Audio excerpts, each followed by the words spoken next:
nta bafana yego bemewe kuri uyu mukino. Komite nyobozi ya Bugesera bo bazaba bahari bose, abayobozi bose tuvuge hari ukuntu baba bafite board bafite n'abayobora bitandukanye babaye barimo, ariko ku cyo abafana cyo ni danje. Abafana bo nta numwe uzaba uhari. Rayon Sport yemewe perezida, vice perezida n'umunyamabanga, n'abantu batatu gusa Rayon Sport izaza yitwaje kuri uwo mukino. Rayon Sport mu mikino ibiri isigaje ya shampiyona, ndavuga uwa Vision ndetse n'uwa Gorilla izasorizaho. Abafana bazaba hari. Ndafite nicyo kirenzo kuri bya nitwe twavuze kare. Abafana ku mikino Rayon Sport isigaje ni igihombo, ndakubwiza ukuri. Siba niki ndabona. Hari amakuru nari mfite avuga ko Rayon Sport ku mukino wa Gorilla match izawushyira kuri Stade Amahoro kugira ngo yinjize agafaranga. None birangiye. Ari ibibazo. Birangiye umuntu yambaye roza. Roza. Ndabona witwa Isaac Nakirutimana kuri YouTube channel yacu avuga ati ubureyo ntirenganye. Muze mu biganireho kuri channel yacu ya BNB nabo uko babyumva official. Biruko mubyumva. Ariko byumva. Hari n'undi butumwa nahoze mbona hejuru umuntu avuga ati umusifuzi wasifuye umukino afite ubwoba. Ni wa wundi uzasifura. N'ubundi abasifuzi basifuriye amaci niwe uzasifura iriya match nk'umusifuzi wo hagati. Ubwo rero nibo bazagomeza bagasifurira amaci nta gihindutse. Ariko barabya yo kuvuga ngo hahindutse icupa inzoga iracyari, byose biracyari bya bindi. Byose ni bya bindi. Icupa umufuniko n'inzoga byose ni bya bindi. Ikibazo Clary na Fab, ikibazo n'abafana cyane kuki n'abafana bemewe kuri stade kandi barateje nyine imvururu zirazabaye hari umukino. Yego ariko still match umufana nabwo yo amakosa barahanwa bahanira amakipe kutagira abafana kuri stade. Tubisubiremo biri official ubu tuvugana. Itangazo bari kurisinyaho ariko twamaze kubibona. Itangazo bagiye kurisinya ariko amakuru none ahanga kuko inama nibwo ikirangira 99%. Ubundi inama ari nta mufana 99% amakuru arizewe. 100% amakuru nahenyaje. Utangazaji Kararisi. Natangaza kabisa. Inama yatinze gutangira, ubundi yagomba gutangira kare ariko amakuru nkura kwishyira mu ry'umupira amaguru mu Rwanda Remera bavuga ko n'inama yaje nyine itunguranye kuko ushobora gusanga hari umuntu wo muri komisiyo ufite akazi nk'irusizi kugira ngo baterane bagaruke Remera n'ibiki byose byari byatumye batindamo. Inama irangiye mu kanya ku isaha 9:40. Abagize komisiyo y'amarushanwa nibwo bose basohotse muri Federation y'umupira w'amaguru mu Rwanda.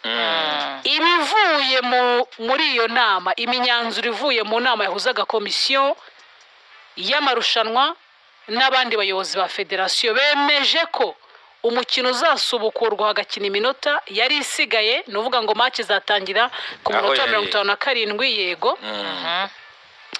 Umukino uzakinwa kuri uyu wa gatatu ku isaha y'isa 10.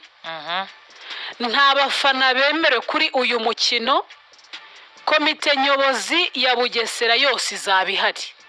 Kuri Rayon Sport hemera abantu batatu, ni perezida, vice perezida n'umunyamabanga.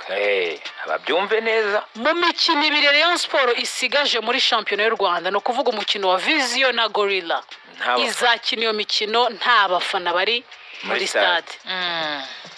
Niyo myanzuro ivuyemo. Ndabona ibitekerezo by'abitwa ba Josh kuri YouTube yacu ngo ahubwo ngo ibiri imiki ngo bari kuba imikino 10 nta mufana. Ibiri muri saison n'indi mikino 8 muri saison 25-26 ntibashyiremo imiyaga. Nababwiraga ko ibaruwa ikirimo iragira gute iri gusinwaho nicyo cyaburaga. Arakoze cyane Magogo nayidushyire kuri ngo bakubita imikino 10 nta mufana. Ngira ngo ibaruwa ari yamaje kuba iterekaho. Fabrice Menari net nambaye ntabwo ngezayo. Ari hasi buranye ndagezaho rareka ryimukira hano hafi nirigera hano hakurya ndabandireho neza. Magogo nari neza. Fédération Rwandaise de Football Association iyo yanditse itangazo.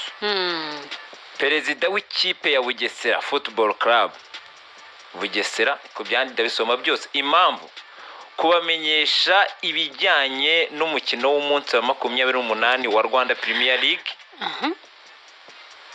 wabahuje na Rayon Sport FC, ubwo ni Football Club utararangiye. Umuyobozi rwose igaragaje arakoze Jado.